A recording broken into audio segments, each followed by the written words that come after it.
Meanwhile, the new Congressional DOGE Caucus is laying out the initial plans to cut spending and make the government efficient, or at least more efficient.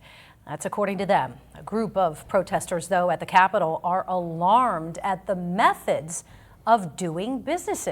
Our Washington, D.C. correspondent Rachel Knapp joining us live from the Capitol. Good evening, Rachel. Good evening, Mike and Eva. So members of the DOGE Caucus say that they're looking at those ways to cut government spending. So they're rolling out some legislative measures, things like, for example, cutting back spending on things like animal testing, as well as reducing that leftover COVID money, as well as closing some loopholes for welfare programs to make sure that wealthy people do not qualify for things like food stamps. So things like that. That's what today's DOGE Caucus members really kind of focused on. They wanted to roll out these first initial legislative steps and cutting back government spending in other ways that they believe are wasteful. Now, DOGE, which President Trump tasked billionaire Elon Musk to run, has come under fire recently for mass firings, limiting federal employees access to their worker offices, access to sensitive data, among other things. Now, today, members of the DOGE Caucus faced questions of how much of a role Congress will have in DOGE's decisions.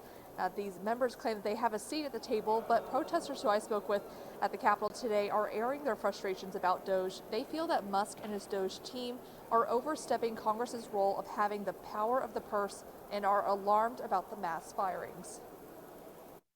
We need to follow the rule of law that's been in place to keep our government functioning independently as three separate pieces, so that the American people can trust the rule of law.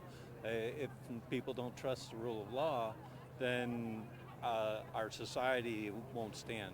For too long, Washington has treated taxpayer dollars like monopoly money, spending without accountability, racking up over $35 trillion in debt, fueling waste, fraud, and abuse at the expense of hardworking Americans.